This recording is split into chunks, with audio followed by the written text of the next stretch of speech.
I won millions in the lottery and decided not to tell anyone. I asked my family for help as a test. Only one person lent me a hand. I'm 35 years old. I live in Ohio, and until a few months ago, I was just another guy trying to survive on a mediocre salary and putting up with humiliation at work. My family never saw me as someone valuable. I have 2 brothers and a sister.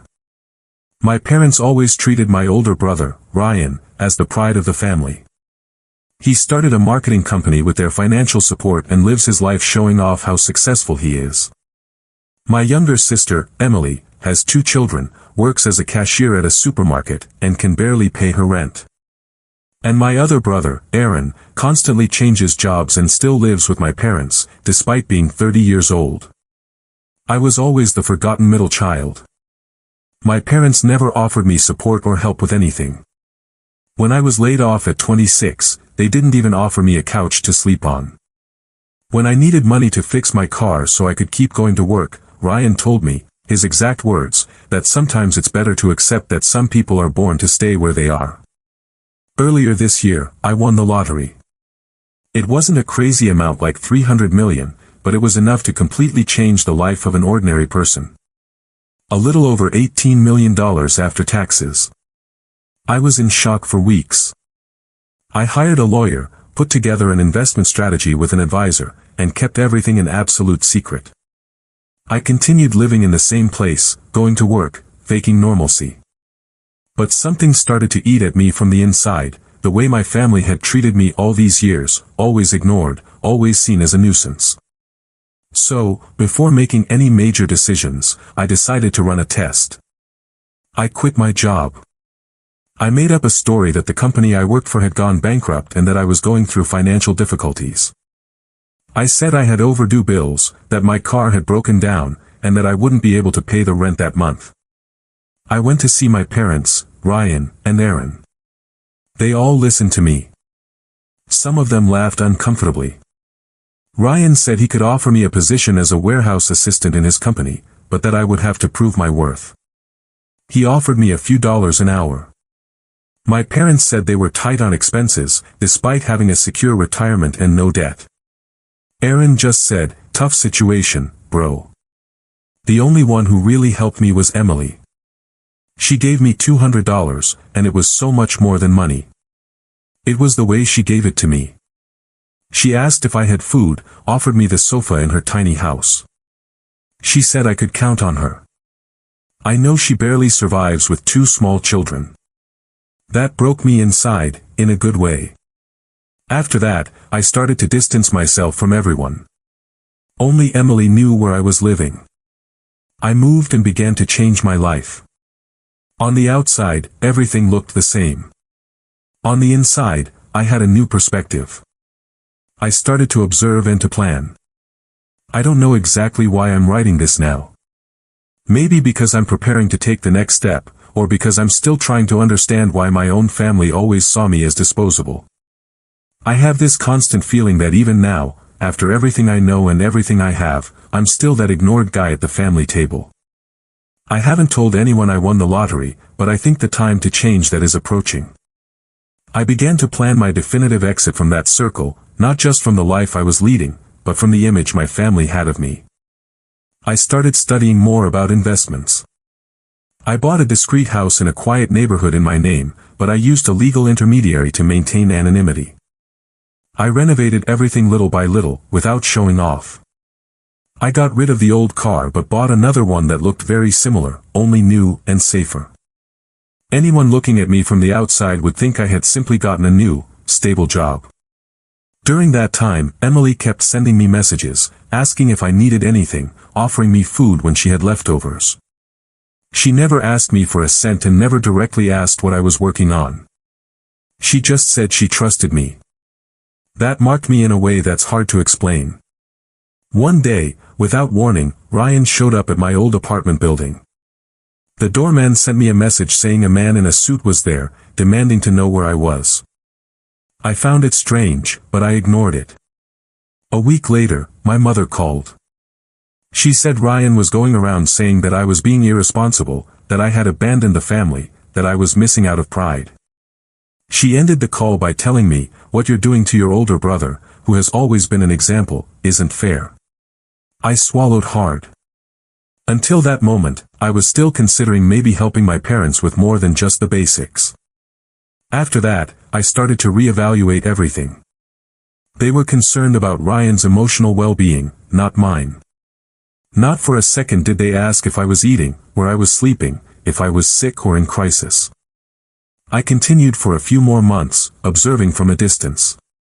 Ryan's company seemed to be doing well, but I started noticing certain signs. Constant ads for temporary jobs, moving the office to a cheaper building, fewer social media posts showing business trips. I investigated. I discovered that he had lost a large contract with a national company, that his debts to suppliers had doubled, and that he was resorting to personal loans to keep up appearances. I remained silent. Meanwhile, I was discreetly hiring people. I founded my own consulting firm focused on small family businesses seeking financial restructuring. Everything was done carefully, with good professionals, no rush. In 6 months, we already had 3 regular clients and a good cash flow. One of the first employees I hired was Eric, a former coworker who always gave me a ride without ever charging me a cent. I remember when he told me, "You don't have to pay for gas, just pay me with a good conversation." A truly decent guy. I invited him to work with me as a logistics supervisor. He almost cried when he saw the salary. "Are you sure I'm worth all this?" he asked me. And I just replied, "I'm sure you're worth even more." I assigned him a new company car and told him to choose the model. He hugged me and was speechless for almost a full minute. When I felt that everything was in its place, I decided to visit Emily. I went to her house on a Friday afternoon. She was on the porch tending to her plants while the kids played with a bucket of water in the yard. When she saw me, she smiled so calmly. I sat down, had coffee with her, played with my nephews, and then I asked to speak with her in private. I told her everything. I told her about the lottery, about the test, about how she had been the only one to lend me a hand without expecting anything in return. She was silent for a moment, then looked at me and said, "I didn't do it expecting anything. I did it because I love you and because I know what it feels like to be treated like you're trash." The next day, I took her to see 3 houses. She chose the simplest one, the one with a yard for the kids and an old iron stove. I bought it in cash and gave her a new car. She chose a used model, only asking that it had space to take the kids, and I started paying for my nephew's schooling in full. I also offered her a position in my company as operations manager. At first, she refused, thinking she wasn't prepared, but then she accepted on one condition: "You have to teach me everything properly. I want to do it right." Meanwhile, Ryan was getting more and more entangled. He sent me a message for the first time in almost a year. It was direct. "Do you know anyone who can help me? The company is in a bad mess and I need an investor or I'll have to sell." I replied, "Let's talk." We met at a coffee shop near downtown. Ryan arrived with the same old pose. Expensive suit, shiny watch, forced smile, but this time something was different. He looked smaller. Tired. He talked for half an hour about the market crisis. He blamed the government. He said he had done everything right and just needed a little push to get back on track. When he finished, he looked at me and blurted out, "You still have contacts in the financial area. I seem to remember you talking about some acquaintances. Do you think you could recommend someone who wants to buy the company or invest in a part of it?" I looked at him for a few seconds. I didn't tell him anything about what I already knew. I just said, "Maybe I could buy it myself." He laughed in my face and said, "You buy it, bro. I don't know if you'd have the money for that. You never had money. But if you know someone who wants to invest. I only came to you because you said you knew some investors at the company where you used to work." Then I opened my bank account on my phone and showed it to him. The smile vanished from his face instantly. I told him everything, and he asked to borrow money. I said no, but that I was interested in buying the company. Since he needed to sell quickly or he would lose everything, he agreed to try to sell it to me. He named an absurd price. I replied that it wouldn't be like that, that an evaluation would be done and I would only pay the real value of the company at that moment. He seemed surprised but quickly switched to salesman mode. He showed me spreadsheets, talked about potential, tried to inflate what was clearly sinking. I asked him to send me all the information by email and told him I would respond in a few days. I took the material to my lawyers and the analysis team. The diagnosis was clear. The company wouldn't last more than 2 months, but it had structure, a name in the market, and could be recovered with serious changes. We closed the purchase for a symbolic value. I could have let the company go bankrupt and bought the remains for almost nothing, but I made sure to make it clear in the contract that the company would be 100% mine. And Ryan, if he wanted to stay, would have to submit to the new management and accept the position I assigned him. He accepted, not because he wanted to, but because he had no other choice. The following week, I called a meeting with all the remaining employees. We had a general assembly. I introduced Emily as the new administrative manager. I said she would report directly to me and announced a restructuring plan with the elimination of redundant positions, including Ryan's old role, which was basically an empty title with a huge salary. He was demoted to a commercial analyst with targets and supervision. He remained silent during the meeting. He didn't even look at me, but the message was clear. Since then, he arrives at work every day at 8 a.m., clocks in, attends meetings. He doesn't talk much, avoids any conversation that isn't strictly professional. The spark in his eyes has disappeared. The arrogance too. Some colleagues have commented that he has changed. I don't respond, I don't explain, I just observe. My parents called me a few days later, indignant. They said I was humiliating my own brother, that he needed support, not punishment. I asked them if either of them remembered the last time they asked me how I was. Silence. Then my mother murmured something like, "He has always been very sensitive. Since then, I only keep up with his health insurance payments. Nothing more. I don't cut the tie, but I don't deepen any connection either." They realized that the cord that tied me to that old dynamic had been cut. Aaron tried to get close again as soon as he heard about the company purchase. He sent me a message saying he was proud and that he always believed in me. He offered to help with whatever I needed. I politely declined, leaving no room for doubt. Eric, the colleague who gave me rides, is still the supervisor. He adapted well, became one of the most respected members of the team. He never demanded anything, never sucked up, he just works with dedication and treats everyone with respect. I gave him a generous bonus after the first semester. He came to thank me and said, "You're changing lives, man." And I replied, "I'm trying to change mine. The rest is a consequence."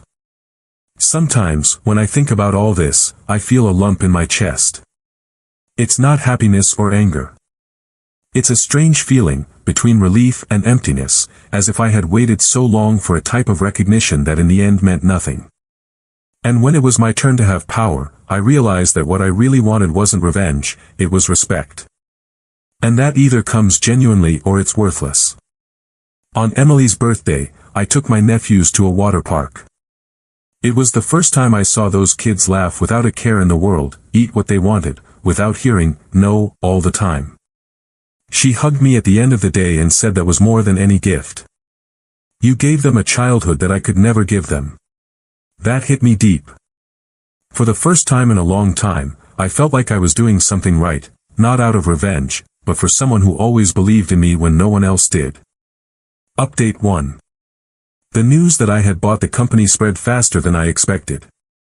It wasn't because I said anything. Someone from the old team posted a photo of the new ID badge with my name as CEO and tagged the location. Within days, I started receiving messages from distant cousins, old schoolmates, even people who used to ignore me at family barbecues. All happy for me, all remembering how hardworking I was. My mother sent me a message asking if she could mention it in her church group, that her son now owned a company. She said it would raise the family's name. I replied with a "do what you think is best," but inside, it turned my stomach. Ryan remained silent, but he began to change his tone at work. He became more helpful, more present. He even tried to praise one of Emily's presentations during a meeting. It was a forced compliment, somewhat mechanical, but it was there. I didn't respond. Neither did Emily. She simply continued speaking with the same firmness as always. Some employees started to notice the atmosphere and came to ask me what was happening. I just said, restructuring. That's all. The tension really escalated when Ryan found out he would lose the company car. It was an Audi leased under the old management's name and was on the list of cuts. I sent him a formal email informing him that he had 1 month to return it. He came to my office with the paper in his hand, saying, "This is personal, isn't it?" I looked at him steadily and said calmly, "No, this is management." He turned red, shook his head, and stormed out, slamming the door, but he returned the car within the deadline. 2 days later, my mother called me crying. She said I was destroying her son, that he was down, that all of this was out of pride on my part. I listened to everything in silence. In the end, I said, "Mom, did you know that Ryan never offered me help when I was unemployed? That he laughed at me in front of others, that he told me some people are born to be mediocre?" She went silent, then whispered, "He shouldn't have said that. But he did. And you never defended me." She hung up without saying anything else. The following week, Aaron showed up at the company unannounced. He tried to hug me. He said he was there to contribute. He mentioned he had taken a technical course and was ready to start over. I asked him to leave a resume at the reception and follow the normal channels. He didn't like that. He said family should have priority. I replied, "The priority here is for the one who respected me when I had nothing." Emily heard everything from the next room. When he left, she came in, looked at me, and said, "You did the right thing." They never understood that respect doesn't begin when the money appears. And that was exactly it. In the following days, rumors began to circulate within the company that I had only managed to buy the business because someone must have helped me from the outside, or that I was just a front for a real investor. Someone even said that maybe I was involved in gambling. When that reached my ears, I got straight to the point. I gathered all the leaders for an alignment meeting. I showed the documents, the contracts, the values, not to justify myself, but to make it clear that everything there was my merit and my decision, that there was no ghost behind it, just someone who spent years being underestimated and decided to use what he had learned. Ryan was in the room. He didn't say a word, just stared at the floor. After that meeting, the atmosphere changed. Some began to look at me with more respect, others with fear. I wanted neither, I just wanted professionalism. One afternoon, I ran into Ryan in the hallway. He seemed to hesitate, but then he stopped and said, "You got lucky, but you knew how to take advantage of it. I'll give you that." I looked at him for a few seconds. I could have thrown everything in his face. Years of humiliation, contempt, arrogance. But I just said, "The luck was not having to depend on you." He nodded, somewhat ashamed, and continued walking. That Saturday, I went to visit Emily again. I brought some toys for the kids and a tool kit for her new husband, whom I still didn't know well but who had proven to be a decent, hard-working man. He greeted me with a somewhat suspicious expression, but seeing the kids run to hug me, he seemed to relax. Emily took me aside and said, "He thought you were one of those arrogant millionaires who forget where they come from." I replied, "I haven't forgotten. I just learned not to go back to where I was never wanted." She laughed and told me I could come over whenever I wanted. I stayed until dark, having dinner with them on the patio, the kids splashing their feet in a little inflatable pool. For the first time in a long time, I felt part of something real, simple, without masks. On Sunday, I received an unexpected call. My father. He rarely called, he was always quieter, more distant. He asked if he could stop by the company to talk. I asked what about. He hesitated and replied, "About the family." I agreed, but on the condition that it would be outside of business hours and that the conversation would be direct. No speeches. He showed up on Monday.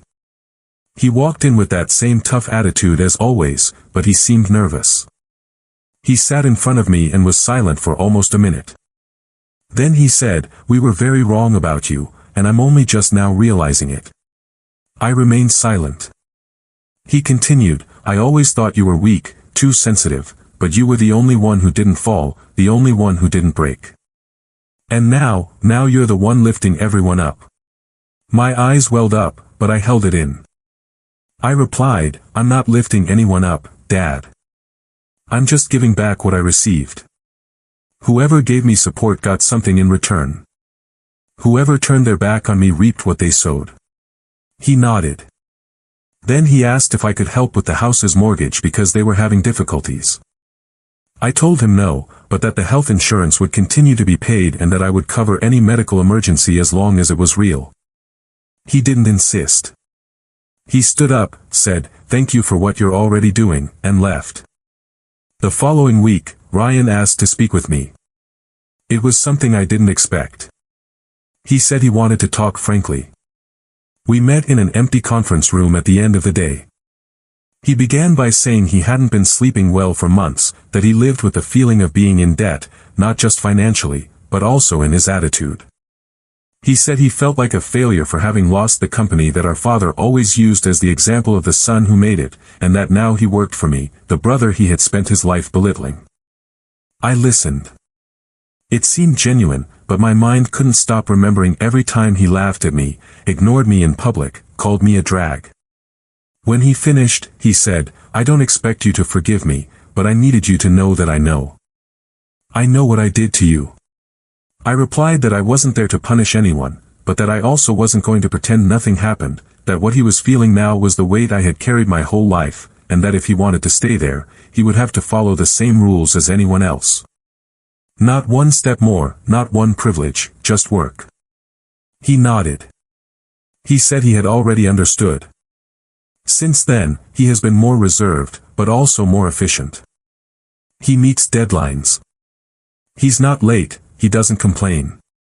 Sometimes I still see him avert his gaze when he passes near me. Maybe shame, maybe fear of making another mistake. Aaron, on the other hand, insisted again. He showed up at a company barbecue, uninvited, trying to talk to everyone, making forced jokes, saying he always believed in my potential.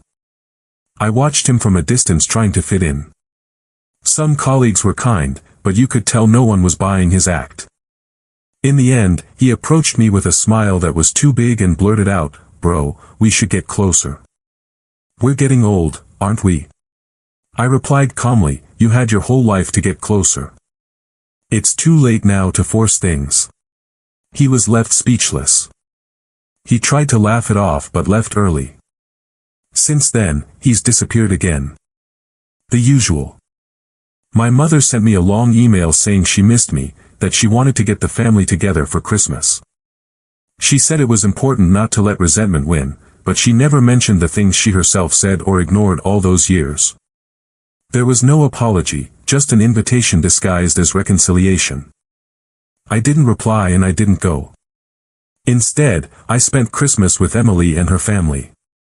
I brought toys for the kids. I cooked with her husband.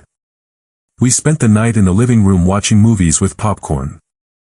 It was simple, but it was the first time in years that I ended the night without feeling that emptiness that always came after a family event. Update 2. The most concrete change happened about 2 months ago. Ryan was summoned to a meeting with an important client. I let him lead the presentation. I wanted to see how much he had learned. During the conversation, he remained professional, but at a certain point, he tried to inflate numbers and make promises we hadn't aligned with the team.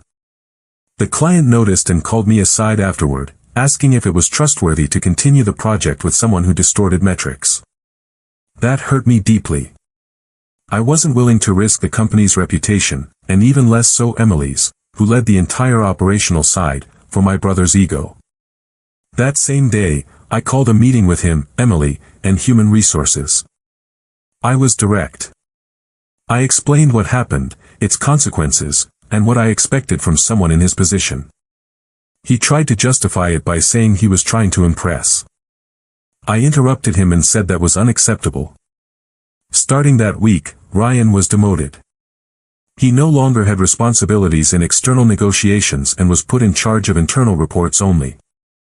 The new position came with a salary reduction, still a decent wage, but well below what he earned before. He signed the papers with a serious face. He didn't argue, only asked that I not say anything to our parents. I asked him to leave the room. Then I looked at Emily and asked, "Do you think I went too far?" She replied, "No, you were fair, and justice is something they never gave you." But even with all that, what moved me the most was something else. The following week, one of the new interns, a humble kid just over 20, always quiet, stopped me in the hallway and asked if he could talk to me. I thought he was going to quit or complain about something, but he just said, "I wanted to thank you."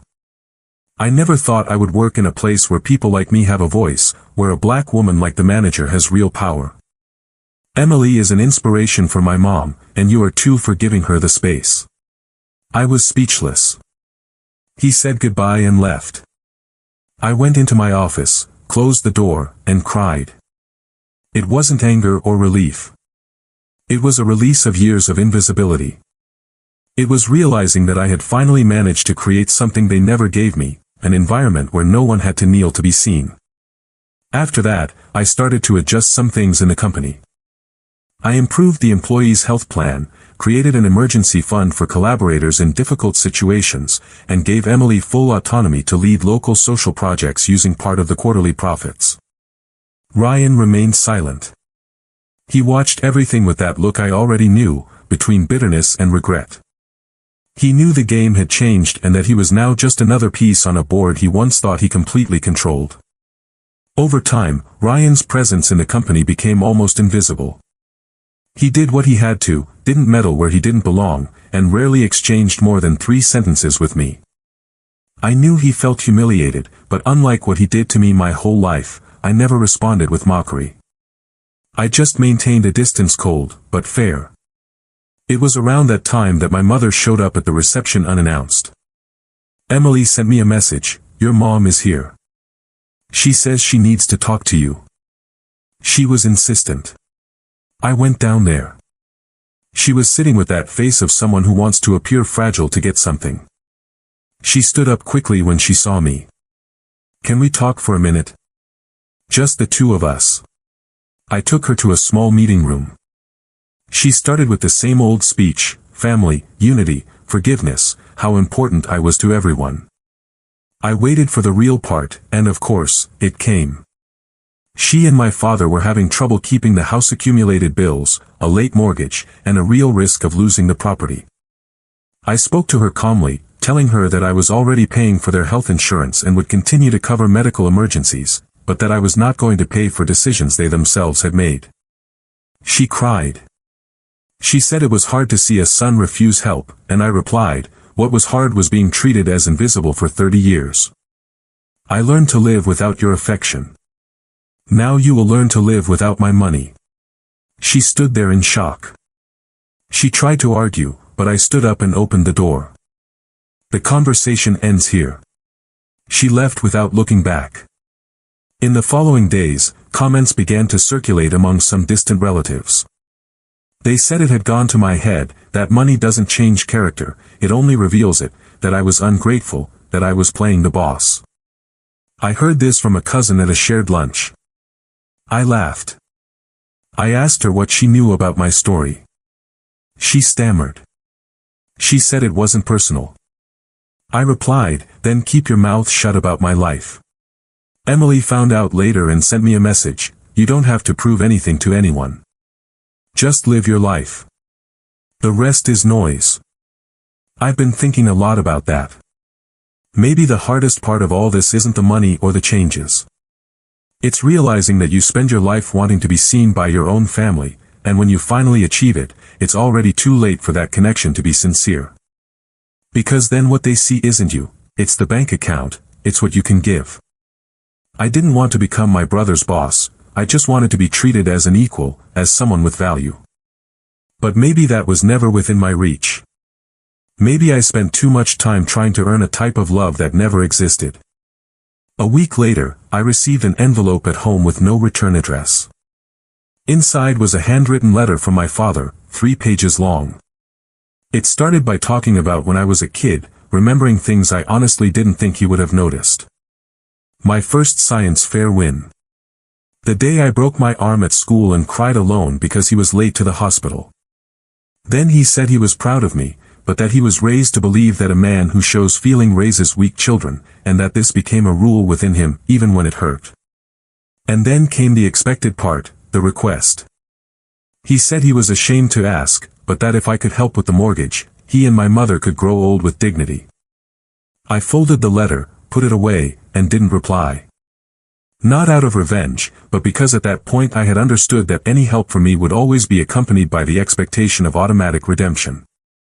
They didn't want to build something new, just to return to the position of control they had lost, and that wasn't going to happen. In that same month, Emily received an offer to take on an executive position at a competing company. Better salary, more benefits. When she came to tell me, I thought she was going to say she would accept, but she told me she had rejected it. I don't trade dignity for money. Here, I have a voice, I have a purpose, and I work with someone who truly trusts me. That's priceless. I almost cried right then and there. I stayed silent, just nodded, and gave her a raise the following month with an included bonus. It was the least I could do. On the company's anniversary, we had a simple event, just for the team. Real food, no corporate nonsense. At the moment of the toast, it was Emily who spoke. She talked about the beginning, about how the company was built by someone no one believed in, not even his own family, and how it was now a space where no one had to beg to be heard. People applauded. Some even got emotional. I stood there with the glass in my hand, my heart beating fast. I looked around and saw faces that once barely greeted me, now treating this as a personal victory. I saw respect, not fear, not flattery, the kind of respect that doesn't come with a last name or inherited fame. That night, I left later. I sat in my car in the parking lot, looking at the building. I thought about everything that had happened since that first day I asked for help and only received excuses and contempt. And I also thought about everything I still wanted to build, not to prove anything, but to give space to people who were also ignored. Update 3. Today, almost 2 years after it all began, I still have the same cell phone number. I still drive an ordinary car. I still wear simple clothes, but inside, I have completely changed. I am no longer the guy who needed others' approval to feel he was worth something. I know what I've built, and I know who I can count on. Ryan is still at the company, now as a process analyst. He does his job competently, without errors, but the shine, that air of superiority, has disappeared. Sometimes he looks at me like someone still trying to understand how the scales tipped. The difference is that now he speaks to me with respect, not because I demand it, but because for the first time, he sees someone he never really knew how to look at. My parents still live in the same house. They pay the minimum on the mortgage, they live on just enough. I don't interfere. Their health insurance is guaranteed, and that's it. Contact is rare. Sometimes a message on my birthday, another at the end of the year. I respond politely, but it doesn't go beyond that. They lost the right to participate in my life the moment they decided I didn't deserve attention when I needed it most. Aaron has completely disappeared. I heard he tried to open a supplement store and it went bankrupt in less than 6 months. He hasn't shown up again or tried to get close. And he's not missed. Emily is still the heart of the company. She has grown. She graduated from an online university at night, fully paid for by me, and today she is respected by the entire team. Her children proudly call me uncle. Sometimes they send me drawings saying I'm the hero of their mom's work. I keep them all in a drawer. Sometimes I think about what would have happened if no one had helped me back then. Maybe I would have left for good.